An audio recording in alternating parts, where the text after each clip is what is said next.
आज की वीडियो में बात करेंगे क्लास 11 केमिस्ट्री का चैप्टर स्ट्रक्चर ऑफ एटम। और स्ट्रक्चर ऑफ एटम में हमारा टॉपिक होंगे बेटा 3 रूल्स। ऑग्बो प्रिंसिपल, हुंड्स रूल्स या हंस रूल जो भी कहते हैं, पॉलिस एक्सक्लूशन प्रिंसिपल, है ना। तो बेसिकली ये रूल्स बताते क्या है? ये रूल्स बताते हैं कि ऑर्बिटल्स कैसे फिल होते हैं। पिछले वीडियो में मैंने आपको बताया था ऑर्बिटल वो जगह है जहाँ पे इलेक्ट्रॉन के मिलने की संभावना आपकी 90% होती है ना। फिर मैंने आपको क्वांटम नंबर ही बताया, 4 प्रिंसिपल, एजीमुथल, मैग्नेटिक और स्पिन। उसी रूल को बेटा हम कंटिन्यू करते हैं। पहला रूल है बेटा ऑब्बो रूल। सबसे पहले ऑब्बो रूल की जर्मनी में मतलब होता है उसका बिल्डिंग अप, मतलब ये जर्मन वर्ड है, इसका मतलब होता है बिल्डिंग अप। तो एक क्वेश्चन तो यही बन जाता है, कहेंगे which of the following rule is not based on the name of a scientist. तो उसमें हाइजेनबर्ग अनसर्टेनिटी प्रिंसिपल आएगा, डी ब्रोगली वेवलेंथ दे दें या फिर आपका और भी कोई दे दे। तो आपको याद रखना है कि ऑब्बो किसी के साइंटिस्ट के नाम पे नहीं, एक जर्मन वर्ड है जिसका मतलब होता है कंस्ट्रक्शन यानी building up. Building up of orbitals मतलब क्या है? जनरली बेहतर फिलिंग ऑफ ऑर्बिटल, किस तरह से ऑर्बिटल आपके फिल करेंगे। कहते हैं in the ground state of atom the orbital are filled in the order of their increasing energies. Orbital कैसे भरा जाता है? इंक्रीजिंग एनर्जी के ऑर्डर में। सबसे पहले इसमें सबसे कम एनर्जी को भरा जाएगा, फिर ज्यादा एनर्जी, फिर ज्यादा एनर्जी, फिर ज्यादा, फिर ज्यादा। अच्छा, पता कैसे चलेगा कि इस ऑर्बिटल में कितनी एनर्जी है? तो एक रूल बनाया गया एन प्लस एल रूल। जिसकी एन प्लस एल वैल्यू ज्यादा उसकी एनर्जी ज्यादा, वो बाद में भरा जाएगा। जिसकी एन प्लस एल वैल्यू कम उसकी एनर्जी कम। अभी एन और एल क्या होता है? एन होता है आपका principal quantum number, principal quantum number. L होता है हमारा एजीमुथल क्वांटम नंबर, है ना, एजीमुथल क्वांटम नंबर।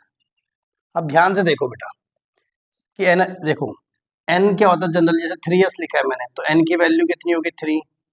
मैंने लिखा है 4p, तो एन की वैल्यू क्या होगी 4। मतलब जो भी इसके आगे लिखा होता है वही एन की वैल्यू होती है।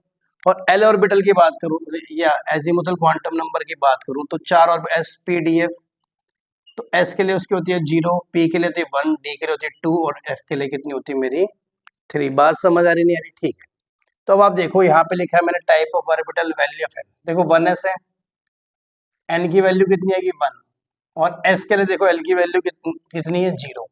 एन प्लस एल वैल्यू दोनों को जोड़ दो 1। 2s के लिए एन की वैल्यू 2, एस की वैल्यू 0, 2 प्लस 0 2, 2p के लिए 2, एन एल की वैल्यू देखो पी के लिए कितनी होती है 1, तो इतना आ गया 3। ऐसे ही आप लिखते जाओ सबके लिए, मतलब एन प्लस एल वैल्यू निकालते जाओ। एन की वैल्यू 3, एस की वैल्यू बेटा हमारी कितनी आएगी 0, एन की वैल्यू 3, 3p के लिए 1, 4 आ गया। एन की वैल्यू 4, 0, 4 आ गया। एन की वैल्यू 3, एल की वैल्यू डी के लिए कितनी होती है 2, कितना आ गया 5। अब एक दिमाग में आपके सवाल आ रहा हो सर, अगर N plus L value same आ जाए तो क्या करेंगे? देखो बेटा जैसे 3p और 4s की देखो, यहाँ पे भी एन प्लस एल वैल्यू 4 है, यहाँ पे भी एन प्लस एल वैल्यू 4 है ना। तो बेटा करना क्या है, जब N plus L value same आ जाएगी, वेन, यहाँ लिख देते ना, when N plus L value same है, तो आपने देखना है एन की वैल्यू किसकी ज्यादा है। एन जैसे देखो यहाँ पे एन प्लस एल 4 था, यहाँ पे भी एन प्लस एल 4 है, तो एन की वैल्यू देखनी है तो जिसकी ज्यादा होगी। बात समझ आ गई ना बेटा? तो generally basically filling of orbital बता रहा है, N plus L value check करेंगे, N plus L value same आएगी तो एन की वैल्यू किसकी ज्यादा आ रही है। और इसको इस तरह से भी दिखाते हैं ऑर्बिटल को, देखो बेटा बाद में इलेक्ट्रॉनिक कन्फिग्रेशन करेंगे वहां पे देखो इसी चीज को देखो। 1s वाला ऑर्बिटल की सबसे कम एनर्जी होगी, फिर बेटा 2s वाले की होगी, फिर बेटा 2p वाले की, उसके बाद आएगा 3s, फिर यहाँ चलो आप, फिर आएगा 3p, फिर आएगा 4s, फिर आएगा 3d, 4p, 5s, 4d, 5p, 6s, 4f, 5d, 6p, 7s, 5f, 6d, 7p। इस तरह से आपके ऑर्बिटल भले जाएंगे। जैसे मान लो अगर इसमें भरना दिखाना हो तो आप ऐसे लिखते हो इसी चीज को कि सबसे पहले 1s भरा जाएगा, फिर 2s, फिर 2p, फिर 3s, फिर 3p, 4s, 3d, 4p, 5s, फिर ऐसे 4d, ऐसे करके आपके ऑर्बिटल्स एनर्जी बढ़ती जाएगी। नेक्स्ट रूल हमारा Pauli's exclusion principle. Pauli's exclusion principle कहते हैं an orbital can have maximum 2 electron, this must have opposite spin. बेटा ऑर्बिटल बेटा जनरली देखो एस ऑर्बिटल को ऐसे दिखाया एक डब्बे से, ठीक है। पी ऑर्बिटल को बेटा 3 डब्बों से दिखाते हैं ऐसे करके, ये डी में 5 दिखाते हैं इस तरह से ना। तो कहते हैं ऑर्बिटल में मैक्सिमम 2 इलेक्ट्रॉन आने चाहिए, स्पिन अपोजिट होना चाहिए। अपोजिट स्पिन का मतलब अगर एक क्लॉकवाइज घूमेगा इलेक्ट्रॉन, ये तो आपको पता है कि इलेक्ट्रॉन या तो क्लॉकवाइज घूमेगा भाई घड़ी की दिशा में देखो क्लॉकवाइज, घड़ी की विपरीत दिशा में एंटी क्लॉकवाइज। तो कह रहे हैं देखो कि यार देखो, एक क्लॉकवाइज घुमा तो दूसरा एंटी क्लॉकवाइज, एक क्लॉकवाइज घुमा दूसरा, दोनों ही करेक्ट रिप्रेजेंटेशन है। बट अगर आपने दोनों को सेम डायरेक्शन में घुमा दिए, जैसे ये देखो दोनों के दोनों क्लॉकवाइज घूम रहे हैं, दोनों के दोनों एंटी क्लॉकवाइज, तो ये डायरेक्शन क्या हो जाएगी हमारी गलत। तो पॉलिश तो एक सिंपल एक लाइन में बात बोली, एन ऑर्बिटल क्या है मैक्सिमम 2 इलेक्ट्रॉन, ऑर्बिटल में कितने इलेक्ट्रॉन आते हैं मैक्सिमम 2, और दोनों का स्पिन अलग होना चाहिए, क्लॉकवाइज या फिर एंटी क्लॉकवाइज या फिर एंटी क्लॉकवाइज या क्लॉकवाइज। यहाँ से समझ आ गई, ठीक है बेटा, एक लाइन में कहा, ज्यादा कुछ बोला नहीं उसने। नेक्स्ट है हून rules of maximum multiplicity. This law deals with filling of electron degenerate orbital of the same subshell. This law deals with filling of electron degenerate orbital. Degenerate और orbitals का मतलब होता है बेटा, degenerate वर्ड का मतलब है सेम एनर्जी। उन ऑर्बिटल्स में जिनकी सेम एनर्जी होती है उनमें किस तरह से इलेक्ट्रॉन बढ़ते हैं, ये कौन बताता है, horns rule. According to this rule, electron pairing a p d f n orbital cannot occur until each orbital contains one electron each or is singly occupied. उसने बोला कि कोई भी ऑर्बिटल मेरा, चाहे पी है चाहे डी है चाहे एफ है, एस की बात क्यों नहीं करी बेटा, एस में तो एक ही डब्बा होता है ना भाई, एस ऑर्बिटल में तो एक ही डब्बा होता है, तो उसमें दोनों के दोनों डालने ही पड़ते हैं पहले, तो मजबूरी बन जाती है। बात समझ आ गई ना। तो इसलिए उसने लाइन लिखी, देखो ये लाइन देखो, P D and F orbital can not occur until each orbital singly occur, मतलब हर एक में सिंगल इलेक्ट्रॉन आए। जैसे एग्जांपल नाइट्रोजन की मैं बात करूं, नाइट्रोजन का एटॉमिक नंबर होता है बेटा 7, और इलेक्ट्रॉनिक कन्फिग्रेशन होता है इसका 2 5 है ना। और इस भाषा में अगर लिखे तो 1s2, फिर बेटा 2s में 2 आते हैं, p में 6 आते हैं, ठीक है।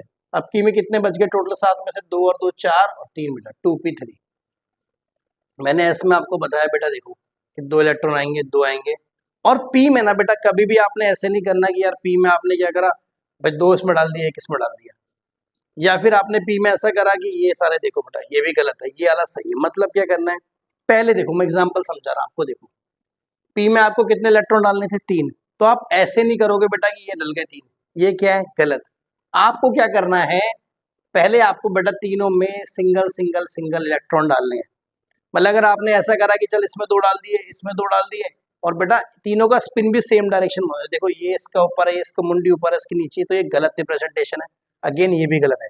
मतलब पहले क्या करना है कि सबको पहले सिंगल सिंगल सिंगल इलेक्ट्रॉन डालेंगे, फिर आपने ये भी देखना है बेटा कि स्पिन तीनों का सेम है, जैसे स्पिन ऐसे हो तीनों का सेम हो, या फिर नीचे डाउनवर्ड डायरेक्शन हो, सेम स्पिन होना चाहिए।